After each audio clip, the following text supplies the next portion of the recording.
My name is Greg Korishpa. Haven't you heard about Focal Online TV? You say Focal Online TV? Focal Online TV is located within a Tobo village community along the Japanese highway. Tell me more about the platform. This platform, called Focal Online TV Daily Edition of Inside the Print Media, does not encourage any form of dialogue between the viewers and the presenters. Oh, you mean nobody calling there? No, you can't call on a show. Let me talking out like when we're no calling there. So all you can do is you will listen to the news, and they can also encourage you to buy the newspaper to listen to the news in details. But do you do viewer recognition at times? Oh yes, we do viewer recognition. When you are watching, we notify you, and sometimes we even appreciate you on a show, telling you thank you for always following us. We also encourage you to share the live stream, because the more you share the live stream, we transform and we transition ourselves as a broadcast team as well. Wow. So when can I better get this program you are talking about? This program is aired every Monday to Friday at 10 a.m. to 10:45. The program runs for 45 minutes.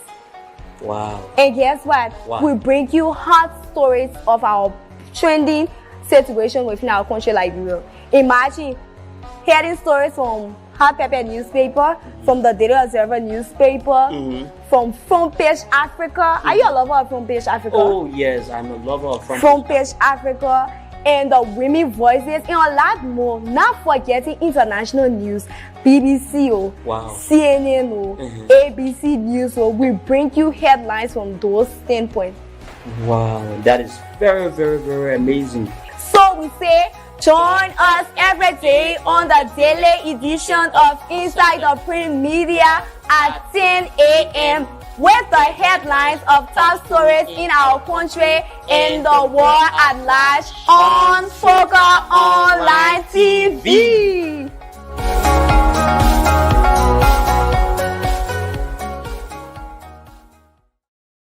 Good morning, fellow Liberians. It's such a pleasure to be here to bring you updates regarding the newspapers we have in our possessions this morning. Wherever you are, this is how I choose to warmly welcome you to this presentation of the program Inside the Print Media. My name is K.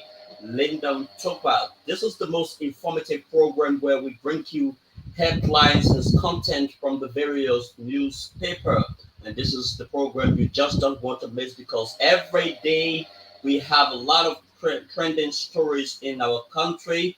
So like I said, by next week we'll be highlighting stories from the global village, and we will definitely be updating you with many of the stories from our country, Liberia. Let's take a short break. When we come back, we run strictly over to the Daily Observer newspaper to fill you in with the development regarding the Daily Observer newspaper.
Okay, welcome back. Let's run strictly to the Daily Observer newspaper. African Development Bank mobilizing billions for Liberty Corridor. African Development Bank mobilizing billions for Liberty Corridor. You know, this Liberty Corridor issue has always been in the news for more than 4 months since the ascendancy of Joseph Dimon Bouaka to the presidency, and the company that own or that want to construct this corridor is called the High Power Exploration. It's an American company, and they are interested in partnering with the Liberian government for the issues about employment and opportunities for our country. So let's go over and see what the African Development Bank has to say regarding this issue. Then they say a cornerstone for AFET sources. The African Development Bank has signaled a new era of pan-African integration with its announcement to mobilize billions of dollars for the development of the Liberty Corridor. This critical rail infrastructure project aims to link Liberia and Guinea, fostering stronger economic ties between the two nations and acting as a cornerstone for the sources of African continent free trade area. The announcement made by the African Development Bank President Akinwumi Adesina during his opening remark at the bank's 2024 annual meetings in Nairobi, Kenya, and underscores the African Development Bank unwavering commitment to its 10-year strategic plan. This plan, spanning 2024-2033, prioritizes breaching national divides across Africa through infrastructure development and boosting regional trade. The Liberty Corridor in Liberia is being developed by HPX and Women Africa in partnership with the government of Liberia.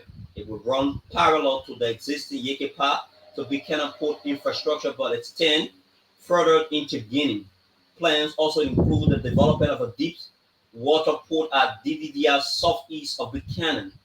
The Liberty Corridor is not an isolated initiative. It joins a growing portfolio of strategic investment by the African Development Bank. Adesina highlighted the 3.2 billion being raised for the East Africa Standard Gauge Railroad and the 500 million pledged towards the Liboto Corridor being the inspiration for the Liberty Corridor, which will connect Zambia, Angola, and the Democratic Republic of Congo, DRC. The West African Development Bank has consistently invested heavily in infrastructure, Adesina said. In the past 9 years, we have invested well over 50 billion in infrastructure projects on the continent, by far the largest investment by a multilateral development bank or institution, and the impacts are visible.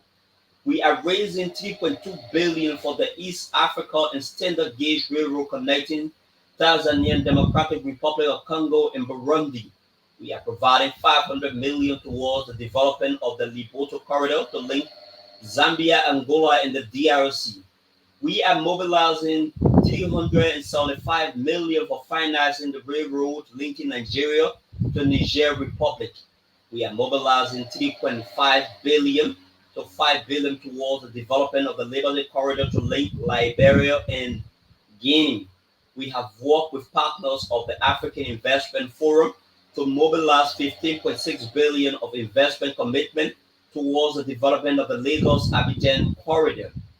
Together with Africa 50, we are mobilizing 630 million for the construction of the road and rail to link the Republic of Congo and the Democratic Republic of Congo. We are finalizing the Jufik Nawi Highway in Morocco and the 1,000 kilometer highway linking Addis Ababa to Mosbasi, which has expanded trade flow between the Ethiopia and Kenya by 400%. This is who we are, a solution and impact-driven bank, the African Development Board disclosed. A springboard of AFA's dream, the Liberty Corridor significantly extends 5 billion its immediate impact on Liberia and Guinea. It aligns perfectly with the ambitious goal of Africa's free trade movement, posed to revolutionize continental commerce by 2033 rather. The African Development Bank envisions a transformed Africa empowered by Africa free trade movement. These visions include streamlined custom processes, a network for regional power grid, fostering energy security and flourishing of regional value chains, and leveraging each nation's unique strength.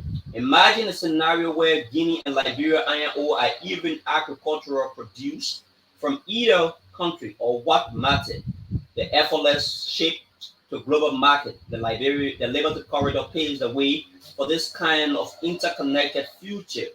However, Realizing the ambitious vision demands overcoming significant hurdles. The bank noted currently, Africa grapples with fragmented economic landscape where underdeveloped infrastructure acts as the major bottleneck to intra-African trade, which sits at a mere 15% of total African trade volume. The regional economic integration is a shared priority for African leaders, says statement from the African Development Bank new 10-year strategic plan on the Africa Free Trade Movement, which builds on a network of sub-regional trade agreement tariff will gradually be dismantled on over 90% of intra-African trade by 2035. If the critical challenges are overcome, full implementations of the Africa Free Trade Movement will increase trade by 450 billion by 2035, raising average income by 7% and lifting 30 million people out of poverty.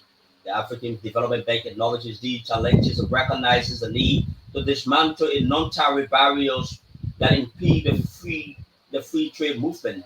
Bureaucratic red tapes, complex custom procedures, and lack of harmonized regulation can all act as invisible wall hindering the free movement of goods.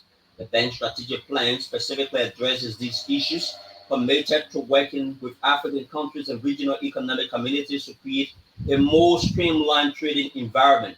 Additionally, establishing common regulatory standards prioritizing investment in across borders infrastructure projects like the Liberty Corridor are crucial step towards achieving the Africa Free Commerce Federation's full potential by enabling free flow of goods, services, and people across borders.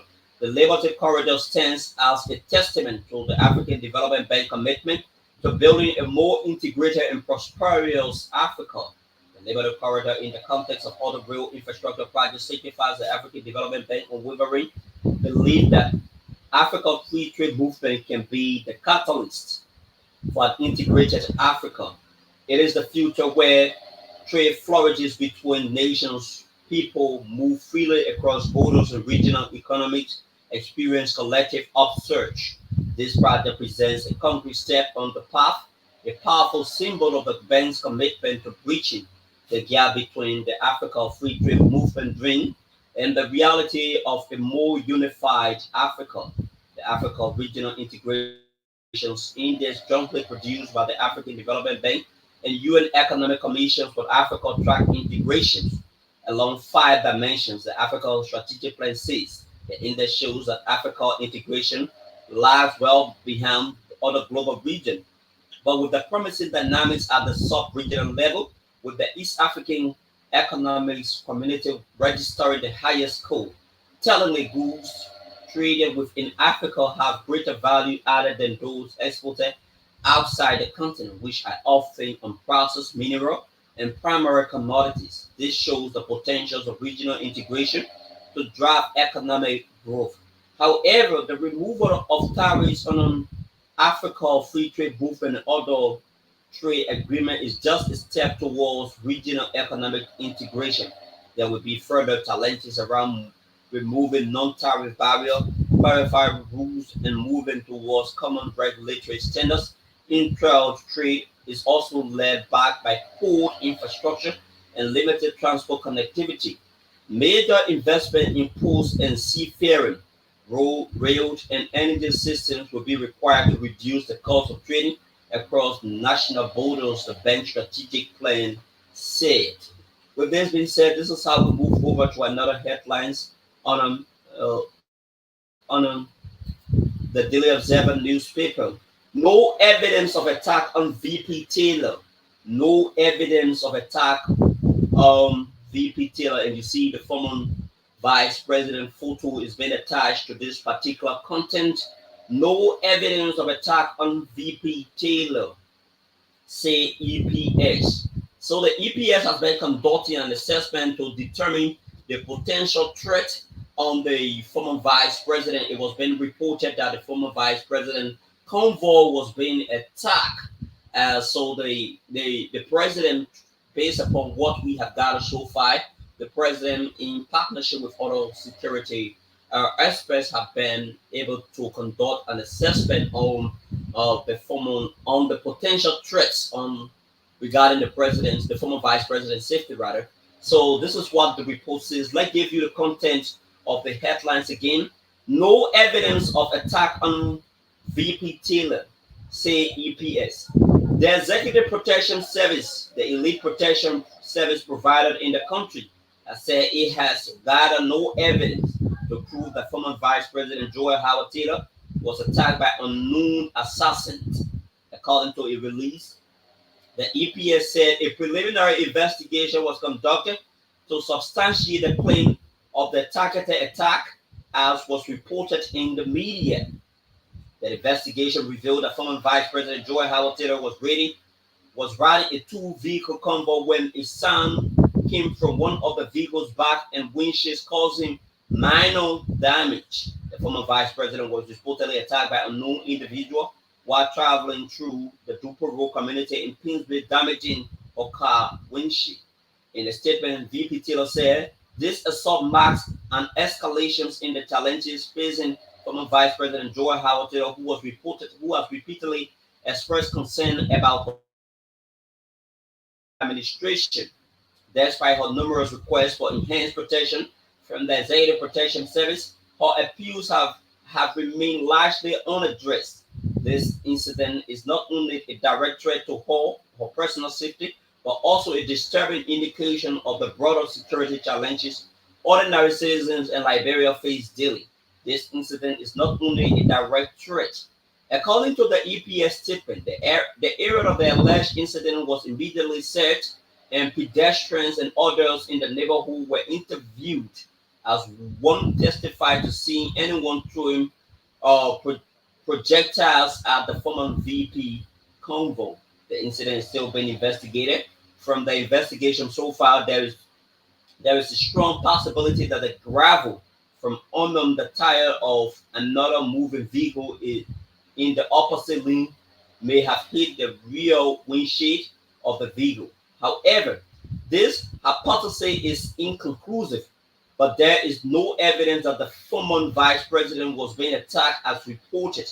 The Executive Protection Service is mandated to provide protection services to the president, vice president, their family members, and other VIPs. The EPS is interested in establishing the facts and circumstances regarding the threat-related incidents and will not be drawn into a political spin and unfounded allegations of the targeted attacks to draw public attention and sympathy. The EPS is currently providing services to the former vice president with almost half a dozen well-trained agents and 2 police officers, and does not likely the security of his protectees. In March this year, former President George Weah raised alarm over threats of his life, demanding more EPS guard. The EPS in a statement said Weah should hire a private service if he feels insecure and wants additional security bodyguards. The EPS assigned several well-trained agents with long-term experience to former President George Manuel Weah, meaning that he is in safe hands. The EPS said in a statement issued in Monrovia on Wednesday, March 20. But if he so desires more security protection, he can hire private security guards, as former President Ellen Johnson Sirleaf and then former Vice President Joseph Yema Baka did over the past 6 years. The statement added that Weah is the first former president who has received the highest number of bodyguards, though the leadership of the elite security force refused to reveal the total number of officers assigned to the former leader. With this being said, this is how we love to entertain a short break. But before doing that, we will recognize our followers who are following.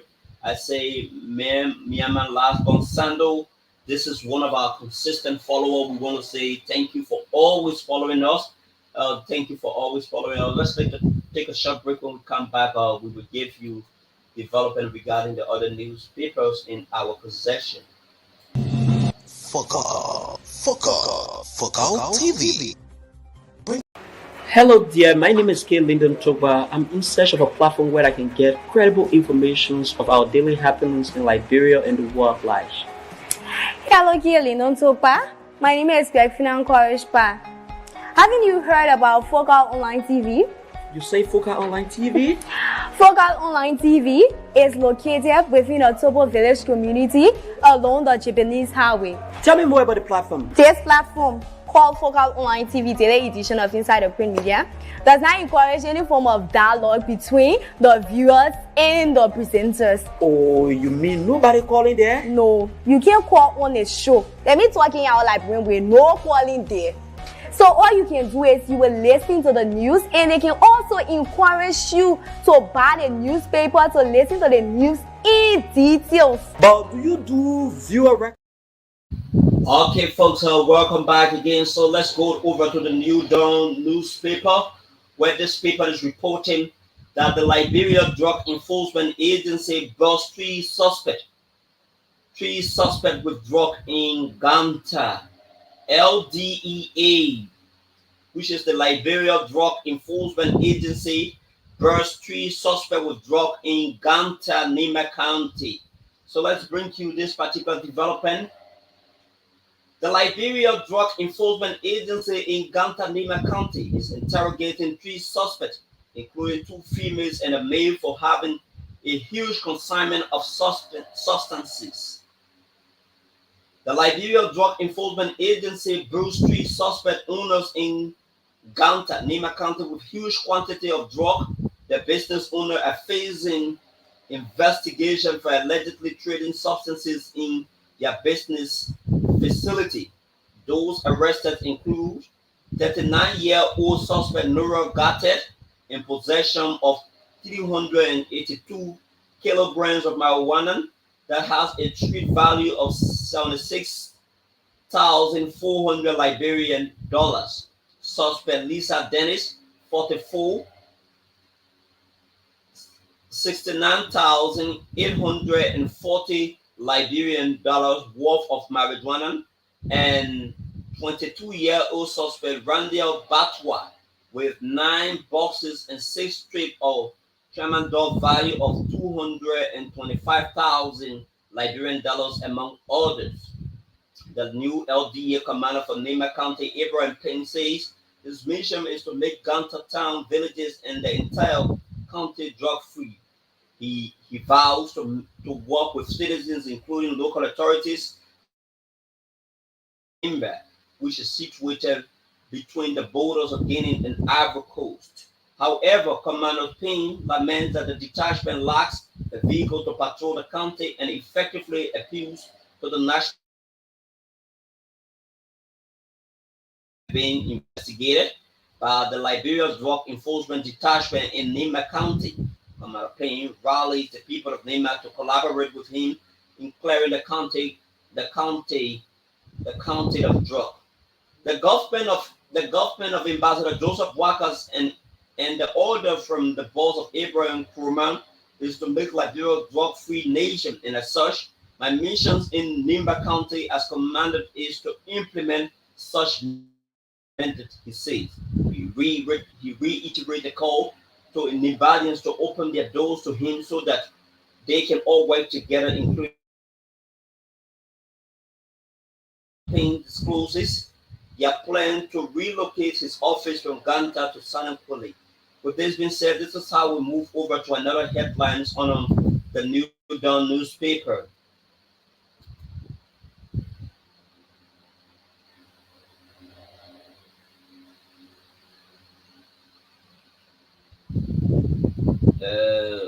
Wait a minute, folks. Wait a minute.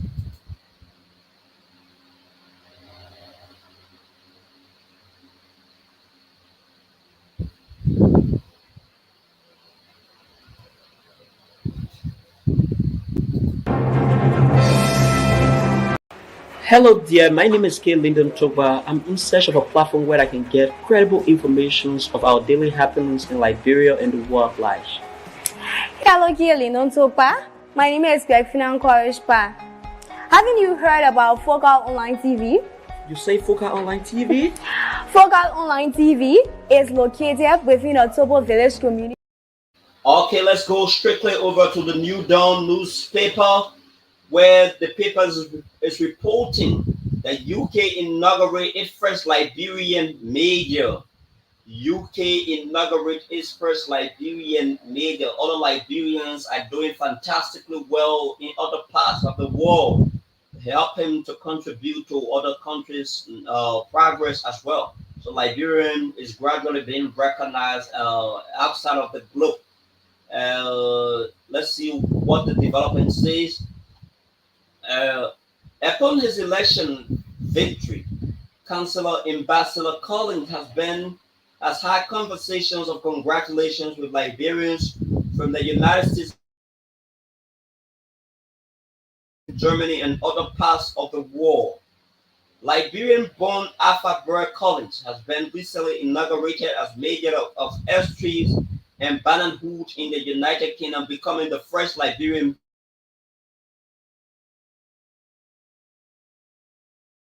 Councillor Ambassador Collins, who ran the Labour Party ticket, was elected mayor of the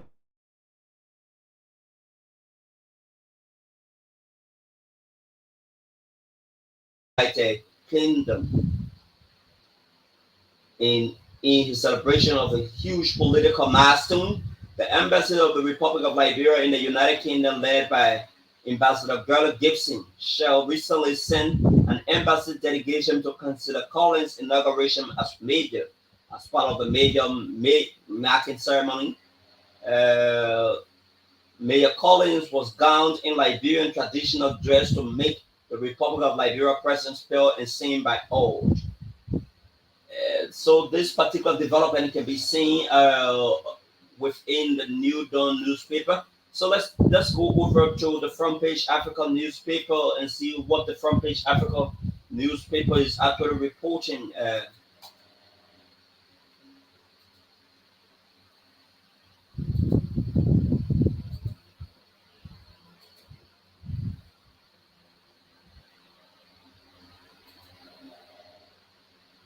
Man arrested for allegedly raping 12-year-old stepdaughter repeatedly.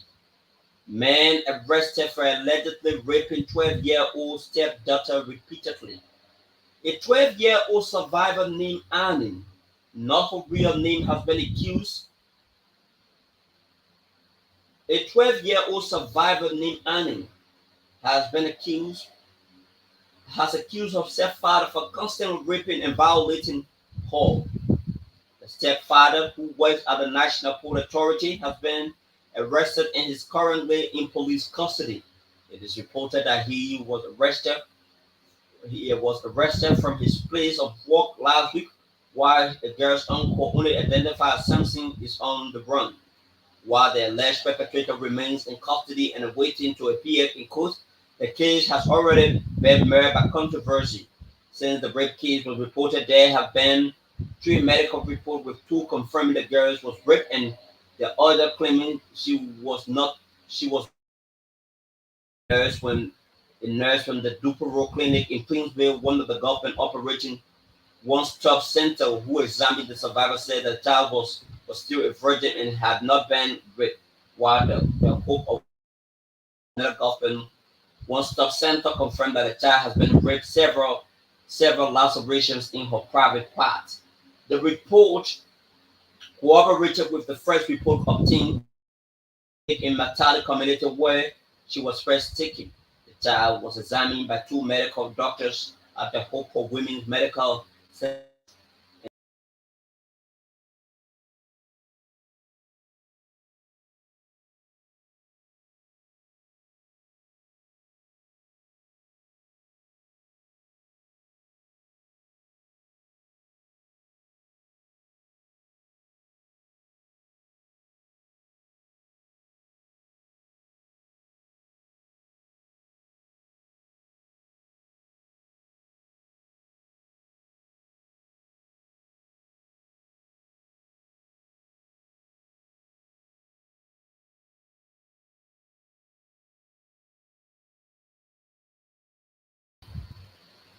So, okay, folks, we are really faced with technical issues in our end.